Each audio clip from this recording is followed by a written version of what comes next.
Aujourd'hui, on est encore une fois sur une énième détection pour la future rentrée de l'académie. Ces détections concernent les enfants qui sont nés en 2009, 2010, 2011.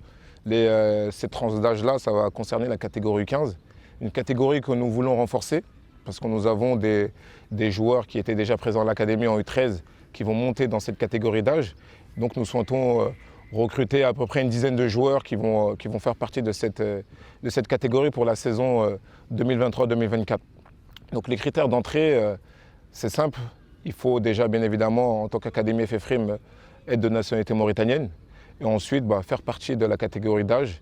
Et les tests sont ouverts à tous les Mauritaniens. Sachant que nous, à l'Académie, on a tout au long de l'année différents événements qui nous permettent de recruter. On sait qu'on a la chance d'avoir des championnats, des jeunes, notamment celles des U15 organisées par la Ligue ici au sein du centre technique de la FFRIM. Donc ça nous permet d'observer les différents matchs des championnats pour pouvoir recruter les meilleurs joueurs. Mais c'est important, je pense, chaque année de mettre ces tests-là qui sont libres pour permettre aux jeunes qui n'ont pas la chance de faire le championnat, qui n'ont pas la chance de faire des tournois qui sont organisés, que ce soit par les mairies ou d'autres, donc venir eux-mêmes de leur plein gré pour tenter leur chance. C'est pour ça que chaque année, on essaie de répéter à ce moment-là de la saison ce genre de détection où c'est ouvert à tous les enfants mauritaniens qui souhaitent le passer. On a eu cette année aussi et les années précédentes, des fois même des Mauritaniens qui vivaient à l'étranger, qui profitaient de leurs vacances pour passer les tests. Et après, lorsqu'ils passent les tests, là, nous, en tant qu'éducateurs et responsables ici à l'académie, donc on évalue les joueurs selon les critères de jeu qui nous intéressent. Les critères, c'est bien évidemment la première chose qui nous intéresse chez un jeune, c'est ses qualités techniques, son rapport avec le ballon, comment il va appréhender cette première touche, comment il va appréhender cette première touche avec les enchaînements, que ce soit les passes, les tirs, en tout cas tout ce qui est enchaînement, contrôle et par une suite. Ensuite, ses qualités physiques, ses qualités de coordination à cet âge-là, ses qualités de vitesse.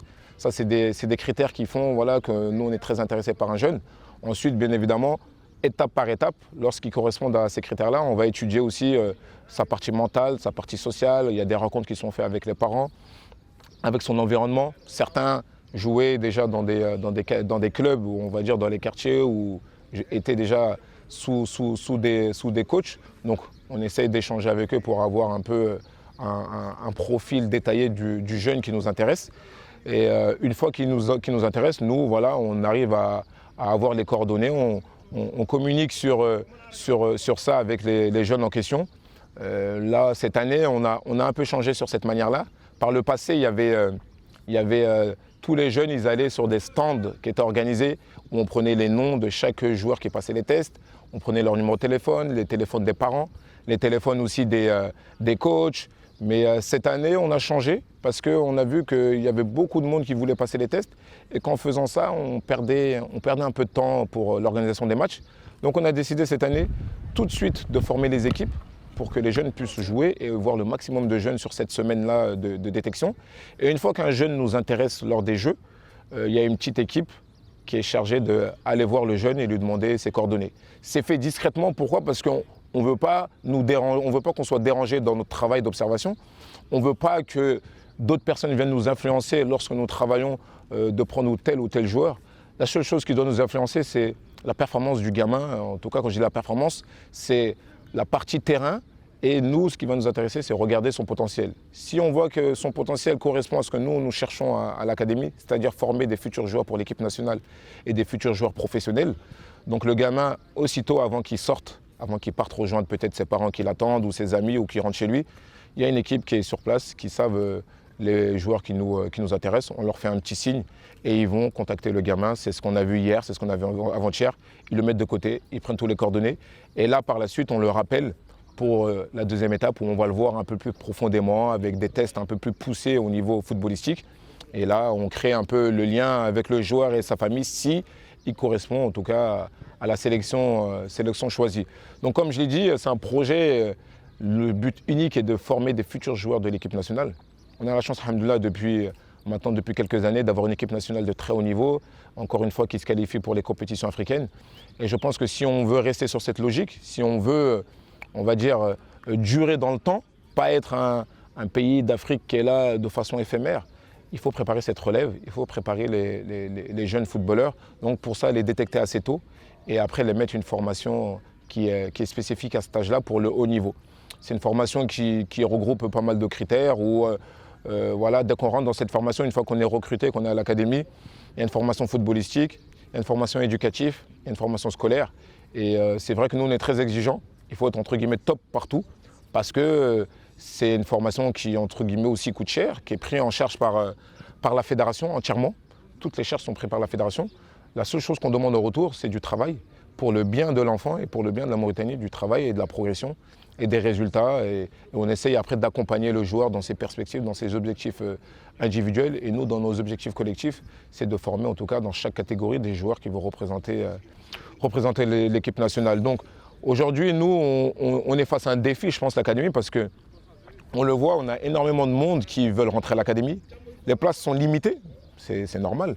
Mais je pense que ça doit nous donner des idées pour la suite. Se dire si maintenant on a beaucoup de demandes et les places sont limitées, voilà, essayer pourquoi pas de créer aussi d'autres académies.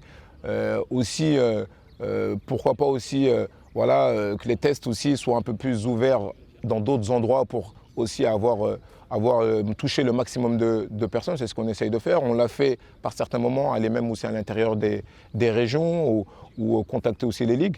Donc c'est des choses qu'on est en train de discuter, c'est des choses aussi avec la DTN qui vont se mettre en place, parce que les gens doivent savoir aussi qu'il y a un super projet qui est initié par la FIFA qui va se mettre en place, qui s'appelle le TDS.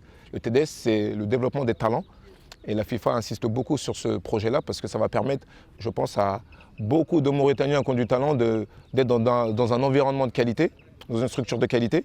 C'est pour ça qu'avec la DTN, il va y avoir des centres de perfectionnement qui vont être créés, c'est-à-dire des mini-académies pour les jeunes qui vont déjà trier et qui vont déjà préparer les futurs joueurs de l'académie et des sélections. Donc moi, en tant que directeur de l'académie, c'est un projet qui me tient à cœur parce que j'ai eu la chance de vivre ça, de vivre une formation au niveau des catégories jeunes.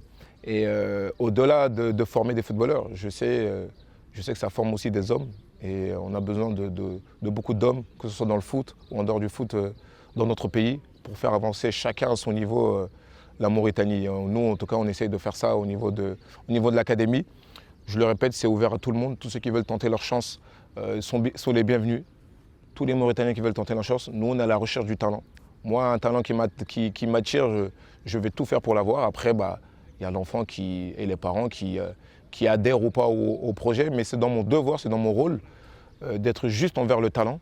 Je ne pourrais pas faire ce métier si aujourd'hui deux enfants qui ont, on va dire, les qualités vraiment différentes, un qui est plus fort et qui ne rentre pas à l'académie, et un autre qui n'a peut-être pas les qualités et qui devrait rentrer à l'académie. Je ne pourrais pas faire ce métier-là parce que ce métier-là, ça demande avant tout des qualités exceptionnelles au niveau footballistique. Et je le répète comme on me l'a répété lors de mon enfance, c'est des élus. Ce n'est pas tout le monde qui peut rentrer à l'académie. L'académie est là pour former des professionnels. Le nombre de joueurs professionnels est très réduit dans le monde. Beaucoup d'enfants souhaitent le devenir, mais c'est très réduit et ça appartient à une catégorie, à une élite qu'on essaye de former ici en Mauritanie et préparer des jours heureux pour le lendemain, quoi.